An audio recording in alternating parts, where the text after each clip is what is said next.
Rose Meets Mr. Wintergarten by Bob Graham.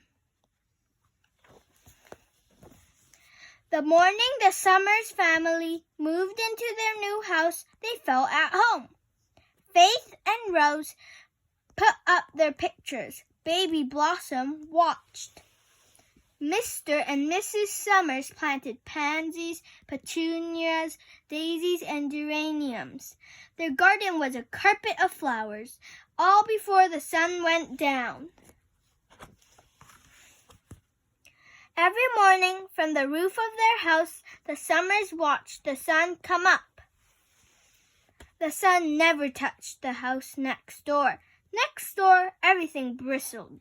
Next door lived Mr. Wintergarten. There were stories in the street about Mr. Wintergarten. "He's mean," said Emily. "And horrible," said Arthur. "He's got a dog like a wolf," said Naomi, "and a saltwater crocodile." "They say he rides on his crocodile at night," said Emily. "And gets ya!" Arthur shrieked. "I don't believe you," said Rose.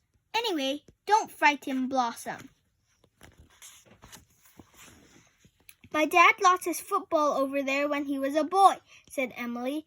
"You can just see it through the prickles, old and flat as a pancake." "No one ever goes in there," said Arthur, "in case Mr. Wintergarten eats people." "If your ball ever goes over," said Naomi, "forget it." And just then, Rose's ball went straight over Mr. Wintergarten's fence. Rose went to tell her mom. "Well, Honey Bunch," Mom said, "you can get your ball back. Why don't you just go and ask him?" "Because he eats kids," said Rose. "We'll take him some cookies instead," said Mom, "and maybe some flowers." Mr. Wintergarten's front gate had not been opened for years. Rose heaved and pushed. The great gate groaned and squeaked. Then slowly it swung open. Rose could see that there was a dog, big as a wolf. "I don't see any crocodiles," she said. "I should hope not," replied Mom, and threw the dog a cookie. Rose knocked at Mr. Wintergarten's door. "Who the devil is that?" shouted a voice from inside. "It's me," said Rose, and tiptoed in. "What do you want?" said Mr. Wintergarten. "I'm Rose Summers from next door. I've come to ask for my ball back." She twisted her fingers in her handkerchief. "I've brought some flowers and cookies from my mom." Mr. Wintergarten glared at her. His dinner was cold, gray, and uninviting, with gristle floating on it and mosquitoes breeding on top. But Rose could see that he wasn't eating children.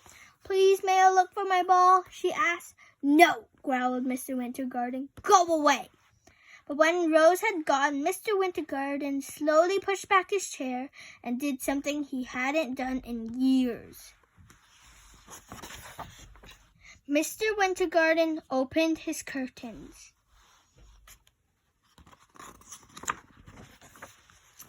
He sat on his front steps in the sun. "No one has ever asked for their ball back," he said to himself, "or brought cookies." He saw Rose's ball and thoughtfully pushed it with his toe. Next, he made some darting movements that made his cocktail fly in the sun. And then Mr. Wintergarten kicked the ball right back over the fence. "Great kick," said Rose. "Nice catch," said Mr. Wintergarten. "Would you mind throwing back my slipper?" he added.